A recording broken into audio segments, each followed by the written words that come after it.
अस्सलाम वालेकुम। बात करें भारत के मुकाबले में पाकिस्तानी डिफेंस की, तो अगरचे हमारा डिफेंस बजट भारत से बहुत कम है, लेकिन जब भी भारत ने पाकिस्तान पर जारियत मुसल्लत करने की कोशिश की, पाकिस्तान की जानब से मुंह तोड़ जवाब मिला। बालाकोट की ही मिसाल ले लेते हैं कि जब भारत ने पाकिस्तान की फजाई हदूद की खिलाफ वर्जी की और एक नाकाम एयर स्ट्राइक पर भी पाक फजाइया ने भारत को माफ नहीं किया और सिर्फ चंद घंटों बाद ही भारत के 2 जहाज गिरा दिए। यानी खुद से कई गुना बड़ा डिफेंस बजट रखने वाले भारत को पाकिस्तान ने हमेशा लोहे के चने चबवाए हैं। इंडियन बात करते हैं चीन से मुकाबले की, तो पंजाबी की एक कहावत है कि ज़ात दी कोड़ किरली तो छतीरा नु जफे। मतलब चीन एक बड़ा मुल्क है। चीन का दुनिया में अगर किसी मुल्क के साथ मुकाबला बनता है तो वो है अमेरिका। यहाँ तक कि रूस भी अब चीन को शिकस्त देने की सलाहियत नहीं रखता। रही बात भारत की, तो किथे अकबर बादशाह और किथे गंगू तेली। दोस्तों, हालिया दिनों चीन ने अपने डिफेंस बजट में गैर मामूली हद तक इजाफा किया है, जिस पर भारतीयों की चीखें साथ में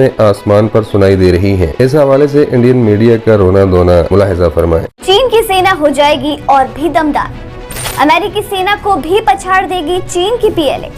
डिफेंस पर मोटा खर्चा कर रहा है चीन। भारत का पड़ोसी देश चीन दिन ब दिन मजबूत होता दिख रहा है। अपनी सेना की ताकत बढ़ाने के लिए चीन कोई कसर नहीं छोड़ रहा, फिर उसके लिए भले ही उसको कितना भी पैसा क्यों ना खर्च करना पड़े।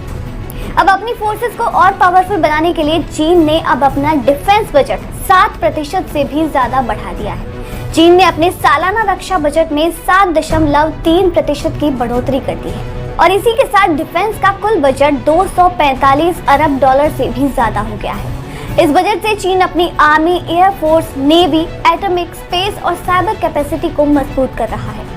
अब चीन के इस कदम से उसके पड़ोसी देश चिंता में आ गए हैं कि आखिर चीन ने इतने बड़े बजट की घोषणा क्यों की है।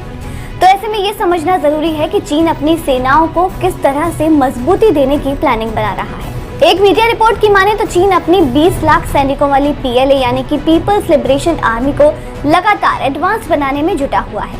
चीन का टारगेट है कि वो इंटरनेशनल लेवल पर अमेरिका को चैलेंज कर सके और हो सके तो उससे भी ज्यादा शक्तिशाली सेना को खड़ा कर सके। इसके साथ ही जो एक और बड़ी वजह है वो है ताइवान विवाद। चीन नहीं चाहता कि इस मुद्दे में कोई भी तीसरा पक्ष बीच में घुसे, इसीलिए वो खुद को इतना शक्तिशाली बनाने में जुटा है कि कोई इसमें हस्तक्षेप करने की कोशिश ना करे। इसके अलावा दक्षिण चीन सागर और पूर्वी चीन सागर पर अपना कंट्रोल भी वो चाहता है। वहीं भारत के साथ लंबे समय से उसका एलएसी विवाद चला आ रहा है। 3488 किलोमीटर लंबी एलएसी यानी कि लाइन ऑफ एक्चुअल कंट्रोल पर चीन अपना दबदबा बरकरार रखना चाहता है, इसीलिए वो अपनी सेना को हर संभव मजबूती देने की कोशिश कर रहा है। लेकिन वहीं ये भी बताया जा रहा है कि चाइना अपना असल बजट को छुपाने की कोशिश कर रहा है। कई अलग अलग चीजों में फंड्स को बांटकर चीन अपना असली बजट छुपा रहा है। जितना बताया गया है असल में चीन उससे 40 से 50% ज्यादा अपने डिफेंस पर खर्च कर सकता है। बात करें भारत की, तो अगर चीन के डिफेंस बजट को कंपेयर करें तो ये इंडिया से 3 गुना ज्यादा है। भारत का सैन्य बजट 79 अरब डॉलर यानी कि चीन से 3 गुना कम है। इंडिया अपनी जीडीपी का 1.9% सैन्य सुरक्षा पर लगा रहा है। तो चीन लगातार अपनी शक्तियां बढ़ाए जा रहा है और सिर्फ इतना ही नहीं, न्यूक्लियर पावर के मामले में भी चीन स्पीड से आगे बढ़ रहा है।